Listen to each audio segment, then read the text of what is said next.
Hello दोस्तों, नमस्ते। मैं हूं सविता पाठक, यूट्यूब चैनल पे आप सभी का स्वागत करती हूँ। आज हम आप लोग के सामने मैं एक लाचारी गीत लेकर आई हूँ। अगर अच्छा लगे प्यार बार आशीर्वाद जरूर दीजिए और गाना कैसे लगे कमेंट बॉक्स में जरूर बताइए। फाट गई नैहर की साड़ी, बीरन तोहरा रहिया, बीरन तोहरा रहिया निहारे। फाट गईल नैहर की साड़ी, बीरन तोहरा रहिया, बीरन तोहरा रहिया निहार। सास ससुर मोरे मन है ना भावई, सास ससुर मोरे मन है ना भावई। घर में मामी हो प्यारी, बीरन तोहरा रहिया, बीरन तोहरा रहिया निहार।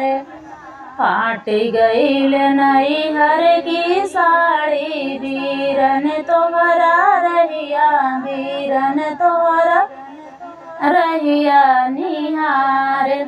जेठा जेठानी मोरे मन है ना भावई, जेठा जेठानी मोरे मन है ना भावई।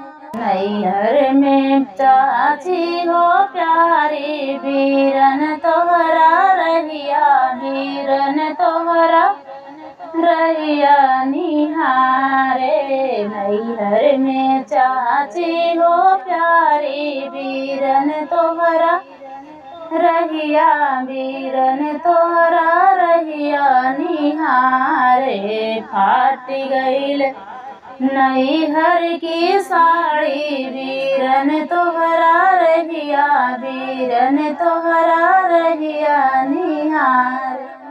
देवर देवरानी मोरे मन है ना भावई, देवर देवरानी मोरे मन है ना भावई। में भाभी हो प्यारी, बीरन तोहरा रहिया, बीरन तोहरा रहिया निहारे। नैहर में भाभी हो प्यारी, बीरन तोहरा रहिया, बीरन तोहरा रहिया निहार।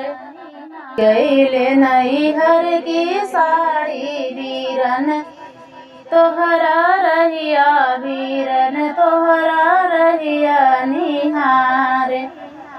ससुरे में ननद मोरे मन है ना भावई, ससुरे में ननद मोरे मन है ना भावई। नैहर में दीदी हो प्यारी, बीरन तोहरा रहिया, बीरन तोहरा रहिया निहारे। फाट गईल नैहर की साड़ी, बीरन तोहरा रहिया निहारे।